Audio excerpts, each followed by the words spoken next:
Muy buenos días, bienvenidos al primer repaso a la actualidad del día de Negocios Televisión. Arranca esta jornada de miércoles, es 5 de junio y tan solo nos separan 24 horas de ese jueves 6 de junio, cita con el Banco Central Europeo, cita con la política monetaria y con lo que va a ser ese movimiento anunciado poco convencional de que el Banco Central Europeo se adelante en el recorte de tipos a la Reserva Federal. 25 puntos básicos es lo que se espera de cara a la decisión de mañana e importante todo el análisis que obtenga el mercado sobre esas perspectivas de lo que puede pasar a continuación mientras se siguen enfriando las expectativas de los recortes de cara a la Reserva Federal, de cara sí a la reunión que celebrará la próxima semana. El mensaje de Powell que seguirá muy de cerca el mercado. Sin lugar a dudas, la política monetaria, la cita del BCE sigue calentando al mercado en las últimas horas. Ayer veíamos esas fuertes caídas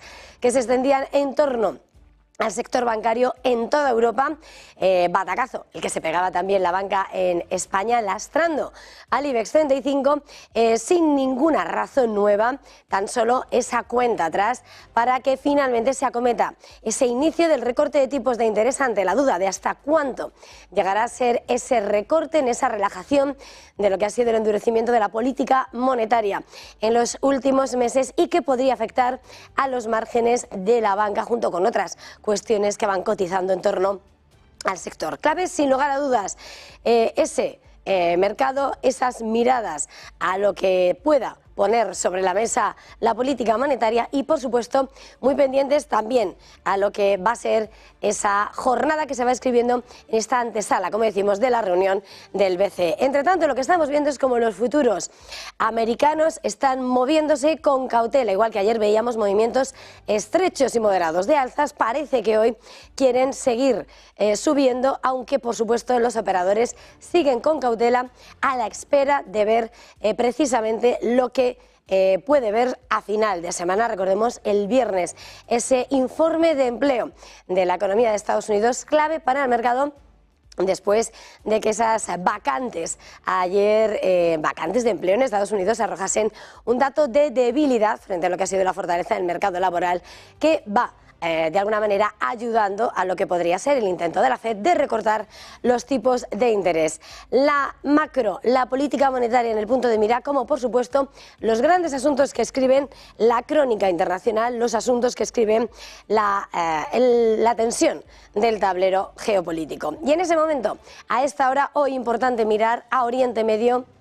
Hoy una jornada en la que, sin lugar a dudas, los grandes asuntos vuelven a escribirse en torno a lo que está siendo la valoración de Estados Unidos sobre la política que lleva a cabo el gobierno de Netanyahu, y mientras Hamás ya ha dicho que de momento no ve razones para apoyar ese plan de Biden que ponía un plan de paz, de alto el fuego en Gaza en 3 fases y que no termina de convencer a Hamás. En ese marco, mientras siguen intensificando las negociaciones diplomáticas, la mediación de los actores internacionales para convencer a las distintas partes, la mirada, la crítica de nuevo que Estados Unidos ha puesto sobre la mesa y que ha señalado que Israel no tiene un plan riguroso de posguerra para Gaza. Son críticas que ha puesto sobre la mesa en un momento en el que la administración Biden ha ido elevando el tono contra la política que lleva a cabo esa coalición de gobierno, esa coalición de guerra en Israel, y que además ha criticado ferozmente en medio de lo que ha sido la presión internacional ante el drama humanitario y la cantidad de víctimas civiles que se están acumulando desde que arrancase la guerra tras los atentados sorpresivos del 7 de octubre de Hamás contra Israel. Ahora lo que ha dicho el Departamento de Estado norteamericano es que no hay un plan riguroso por parte de Israel para esa posguerra, y es el escenario en el que sigue presionando al gobierno de Tel Aviv para que apoye ese plan puesto sobre la mesa por Biden, por Washington, para tratar de acercar un final al conflicto. Y todo esto, por supuesto, en un momento en el que las críticas al mismo tiempo se casan con lo que es ese apoyo incondicional de Estados Unidos a Israel, ese gran aliado que ponía como línea roja para frenar el envío de armas a Israel el que no llevase a cabo una ofensiva de alta intensidad de la ciudad fronteriza de Rafah. Pues bien, en las últimas horas lo que se ha confirmado es que Israel va a recibir los nuevos aviones de combate de Estados Unidos en plena guerra. No ha cruzado la línea roja y lo que hemos visto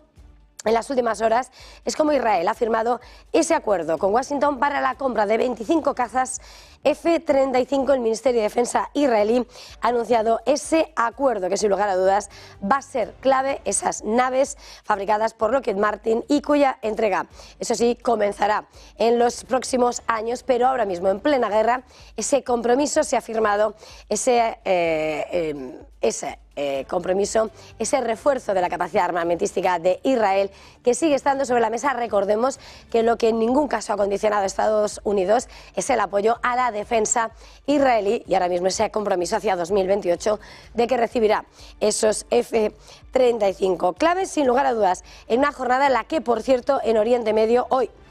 es un día importante porque hoy se celebra en Israel, se celebra esa anexión de Jerusalén Este, una jornada que suele ser bastante convulsa, bastantes enfrentamientos y violencia mientras se exhibe esa victoria en medio de consignas antipalestinas. Escenario clave, Oriente Medio a esta hora de la mañana, sin perder de vista, por supuesto, lo que sigue siendo el otro gran punto caliente del mapa, mirando sin lugar a dudas a la guerra en Ucrania. En las últimas horas ha hablado Sergei Lavrov. Al caso, el jefe de la diplomacia de Vladimir Putin se encuentra de gira en África y se ha mostrado muy crítico hacia Occidente de nuevo, aunque hay que señalar como de momento no ha habido respuestas a lo que ha sido esa confirmación por parte de Ucrania del primer ataque con armamento occidental a suelo ruso. Pues bien, Sergei Lavrov lo que ha dicho en el marco de esta visita a África y ha puesto sobre la mesa esa amenaza velada, advertencias que puede tener la presencia de soldados franceses entre las tropas ucranianas en el campo de batalla. De ahí que haya lanzado esa advertencia, y es que esos instructores militares de Occidente, esos instructores militares de Francia en suelo ucraniano, en Ucrania, serán objetivos legítimos de Rusia, es decir, no pone ningún límite si están ayudando en suelo ucraniano, si forman parte de esa fuerza humana para apoyar al ejército ucraniano en suelo ucraniano, se convertirán en ese objetivo legítimo por parte de Rusia. Dice que ya sean miembros de las Fuerzas Armadas francesas, mercenarios, representan un objetivo absolutamente legítimo para las Fuerzas Armadas rusas. Es sin lugar a dudas la amenaza que ha puesto sobre la mesa el ministro de Exteriores ruso en un momento en el que Putin sigue haciendo cambios en lo que ha sido ese inicio del quinto mandato y después de haber movido el que hasta ahora era su ministro de Defensa y que ha puesto al frente de la seguridad nacional. Putin lo que ha pedido es que ha urgido a definir las prioridades del complejo industrial militar, a poner los datos, a reformular ese escenario y lo quiere ya. Dice que lo quiere para esta jornada, tan solo en 24 horas. Una necesidad, dice que lo que necesita es tratar, y es lo que quiere que se le señale, las tareas priorizadas del complejo industrial militar, de los volúmenes de producción, de las producciones de uso militar con mayor demanda y sobre todo la rentabilidad de la producción, mirando a esa capacidad armamentística y por supuesto esa capacidad de defensa del ejército ruso. Clave sin lugar a dudas ese escenario en un momento en el que, por supuesto, en el tablero internacional seguimos pendientes de lo que está pasando en la democracia más habitada del mundo, en India, donde en las últimas horas el gran protagonismo ha llegado porque Narendra Modi, el primer ministro, no ha conseguido la victoria aplastante que se esperaba. Precisamente esa necesidad de negociar, de hecho hoy se sienta a negociar con los aliados para pactar seguir al frente del poder. Hemos visto cómo la bolsa en India ha visto volatilizarse tan solo en una jornada 371.000 millones de dólares, solo en la jornada de ayer. Ese índice All India Market Capitalization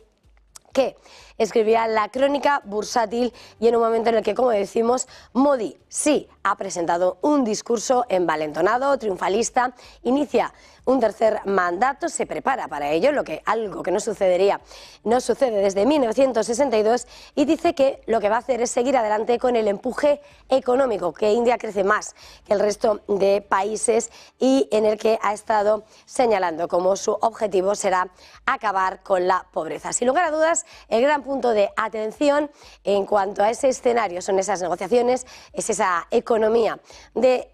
India, el próximo gobierno que tiene que perfilarse con Modi, que parece iniciar ese tercer mandato, y sin lugar a dudas en una crónica en la que sin lugar a dudas los puntos calientes van a seguir desatando la preocupación internacional, mirando muy cerca aquí en esa guerra en Ucrania, esa amenaza que ha puesto Rusia, mirando a esos objetivos legítimos de Rusia.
Minutos pasan de las 7 de la mañana. Seguimos avanzando en este primer repaso a la actualidad del día de Negocios Televisión con la mirada puesta en Oriente Medio. Estados Unidos afirma que Israel aún no tiene un plan riguroso para el día después de la guerra en Gaza. El portavoz del Departamento de Estado, Matthew Miller, ha asegurado que si bien algunos miembros del gobierno israelí, como el ministro de Defensa Yoav Gallant, o miembros del gabinete de guerra como Benny Gantz han hablado sobre posibles escenarios, en general no existe un plan riguroso. Según ha señalado, no se trata solo del final del conflicto, porque en opinión de Washington, sin un plan para el día después, no habrá ese día después. Además, señala que sin un plan de gobierno posterior al conflicto y algún tipo de transición política, el conflicto en Oriente Medio, el conflicto en Gaza, no podrá acabar, y es lo que ha puesto de relieve en las últimas horas el portavoz del departamento en rueda de prensa.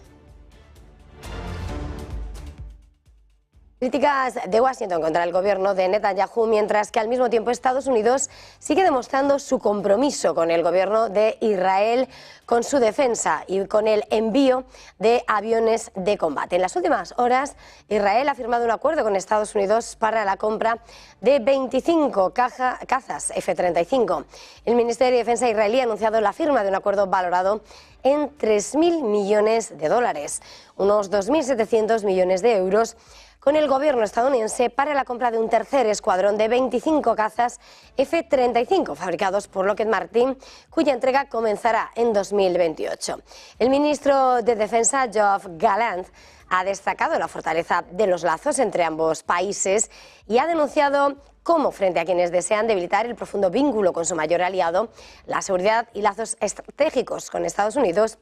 reciben un fortalecimiento significativo. El acuerdo, que permitirá elevar a 75 el total de estos aparatos al servicio de las fuerzas aéreas israelíes, fue aprobado en julio de 2023 por el Ministerio de Defensa a recomendación del jefe del Estado Mayor del Ejército, el general Herzi Halevi, antes de la actual guerra, antes del conflicto sobre la Franja de Gaza. Precisamente sobre ese apoyo de Estados Unidos a Israel en medio de las críticas, por otra parte, por lo que está siendo la gestión del conflicto de la guerra frente a Hamás en Gaza, Ignacio García Valdegasas, embajador retirado, explicaba aquí en Negocios Televisión que la administración Biden, si quiere llegar a un alto el fuego permanente con ese plan propuesto por Biden, va a tener que enfrentarse con Netanyahu, pero si quiere presionar, dice, debería frenar el envío de armas. Vamos a escuchar a Valdegasas. Si la administración Biden definitivamente quiere ir hacia el alto el fuego permanente, o que sea un armisticio a la coreana, un alto el fuego permanente, se va a enfrentar con el gobierno de Netanyahu. Y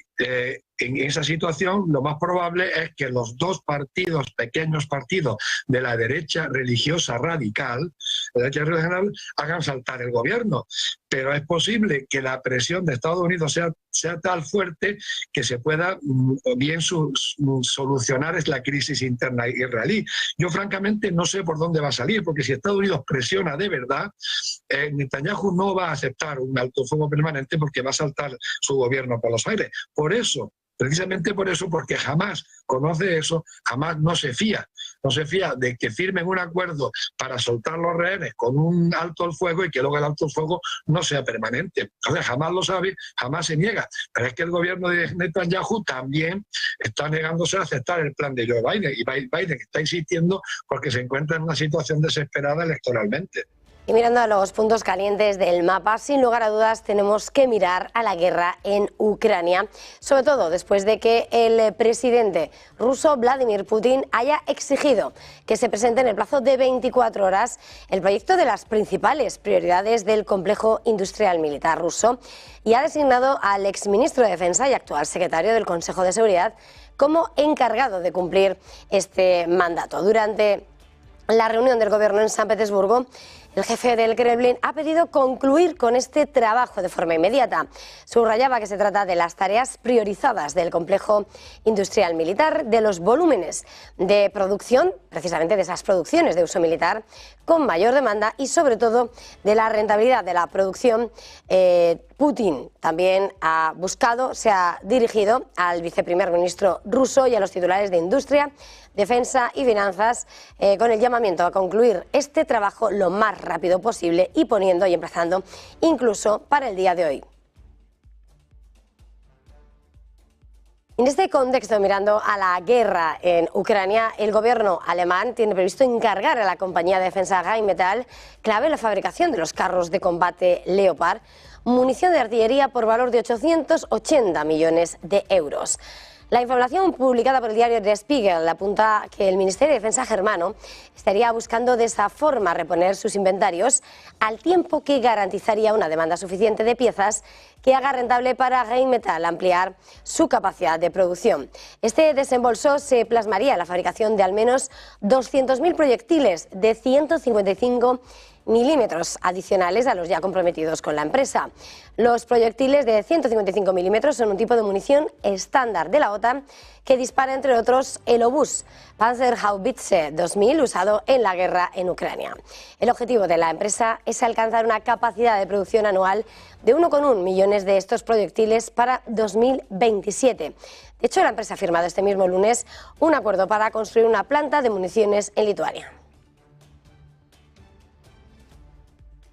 Y en medio de cómo Rusia vigila su complejo industrial militar y Alemania también refuerza su capacidad armamentística, el mensaje y las advertencias que ha puesto sobre la mesa Rusia en boca de su jefe de la diplomacia tras el reconocimiento de Ucrania del primer ataque llevado a cabo con armas occidentales, de armas de aliados, en suelo ruso. El ministro de Exteriores ruso, Sergei Lavrov, ha advertido durante su gira africana de las consecuencias que puede tener la presencia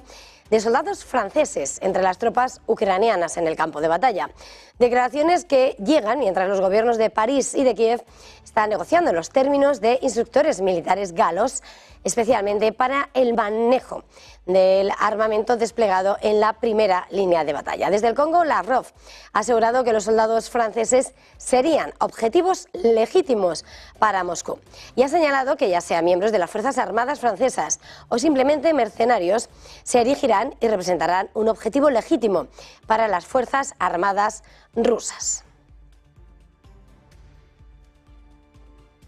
Mientras tanto, Europa se prepara en medio de esa campaña electoral para celebrar la convocatoria en las urnas y en las últimas horas, precisamente en ese marco, hemos escuchado hablar al español, al alto representante de la política exterior comunitaria, Josep Borrell, señalar que Rusia no tiene voluntad de acabar con la agresión, con la guerra en Ucrania, y ha destacado la importancia, lo vital de mantener la unidad de los europeos. Vamos a escuchar a Borrell. No existe la menor voluntad por parte de Rusia de acabar con su agresión. No la hay.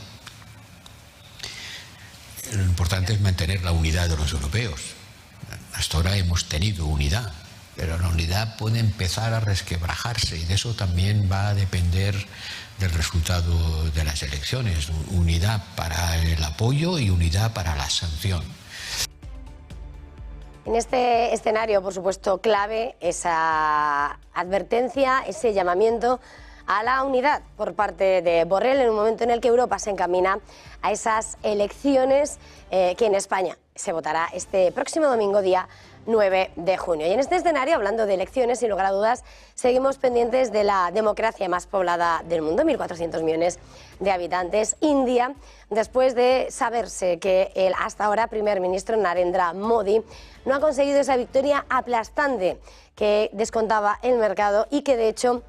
se ha cobrado un fuerte precio en las bolsas. De hecho, este martes ese índice All India Market Capitalization ha visto como el índice de Bombay ha caído más de 371.000 millones de dólares solo en la jornada de ayer, y en un momento en el que vemos precisamente cómo Modi se encamina a llevar a cabo conversaciones este miércoles para discutir la formación del gobierno un día después de confirmar de que su partido nacionalista perdiera la mayoría absoluta en el Parlamento. Modi, aún así, con discurso triunfalista, se dispone a iniciar un tercer mandato, algo que no sucedía desde 1962, aunque con el descontento que ha crecido en la población. Modi planea seguir adelante con el empuje económico que se ha visto en sectores claves como el aeroespacial y se plantea como objetivo que la pobreza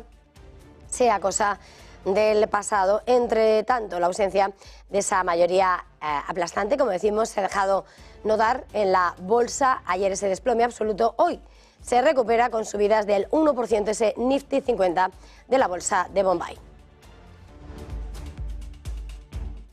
Y pendientes, por supuesto, en la crónica geoeconómica de lo que han sido las declaraciones de la secretaria del Tesoro estadounidense, Janet Yellen, ha hablado ante el subcomité del Senado y ha rechazado las sugerencias republicanas de que su departamento esté aumentando la emisión de letras del Tesoro a corto plazo a tipos más altos para tratar de estimular la economía de cara a las elecciones. Yellen también se ha referido sobre esas emisiones a 10 años y ha negado que el Tesoro quiera sincronizarse con el mercado. Vamos a escuchar a Yellen. The reason for that is that market participants expect short rates to go down, and they expect them to decline over 10 years to substantially under 4.5%. So even if we pay more this year than it would cost to borrow at a 10-year rate of 4.5%, the expected cost over the 10-year life of that borrowing can be the same or less than it would be if we issued a 10-year note. Now, we're not trying to time the market. We have a policy that we want to hold the issuance of short-term bills in line with recommendations of the Treasury Borrowing Advisory Committee. Entre tanto, por supuesto, muy pendientes de lo que ha hecho la bolsa de Wall Street en las últimas horas. Hemos visto alzas generalizadas, modestas, 0,36% lo que subía el Dow, y de forma más moderada el S&P y el Nasdaq, en una jornada en la que las megacapitalizadas como Amazon, Alphabet, Nvidia y Microsoft terminaban al alza tras haber perdido parte del terreno al inicio de sesión, mientras que los gigantes petroleros como ExxonMobil y Chevron caían 1,6, un 0,8% en medio de las preocupaciones sobre la demanda que pesaban sobre los precios del crudo. Todo esto además en una jornada en la que los inversores asistían a esos datos de las vacantes de empleo, esas JOLTS que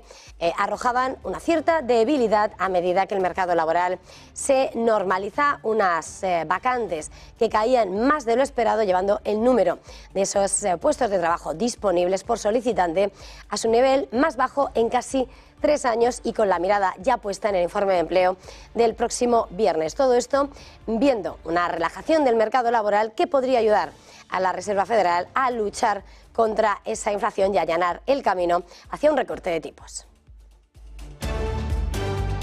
Pero mirando lo que ha pasado, sin lugar a dudas, en la jornada de ayer, clave en el mercado europeo, lo que era el movimiento que registraban los principales índices, donde veíamos caídas generalizadas del 1%, de hecho en torno al IBEX 35 o el DAX, en medio de las caídas fuertes que registraba el sector bancario. Las acciones del sector caían un 2,1%, Unicredit, de hecho en Italia, perdía más de un 4%, mientras los inversores aguardan a la última decisión sobre los tipos del Banco Central Europeo, que llegará este jueves. Los bancos, que han sido los valores más bajistas del selectivo, en un momento en el que al buscar los motivos se busca ese entorno de recortes, aunque con otros añadidos, como los resultados de las elecciones en México, ante un horizonte en el que se dibuja un posible impuesto a la banca. La entidad azul, BBVA, es el primero en el país, donde tiene el 66% del beneficio, y el cántabro Santander es el tercero y genera en el mercado mexicano un 14% de las ganancias. Pero sobre todo, en ese contexto, Pablo García, director de Banco Favalio, explicaba que la lectura hay que hacerla en clave de conjunto de mercado.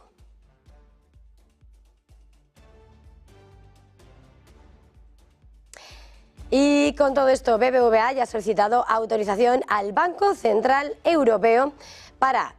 introducir, para lanzar esa OPA de carácter hostil sobre Sabadell, de tal forma que haya completado todas las solicitudes que necesita para realizar la operación, según informan fuentes a Europa Press. El viernes 24 de mayo solicitaba la autorización a la CNMV, el lunes a la CNMC, y en este escenario sigue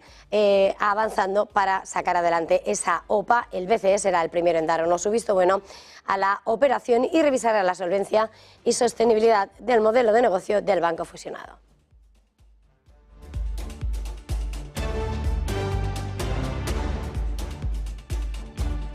Y con todo esto hacemos una pequeña pausa y enseguida volvemos.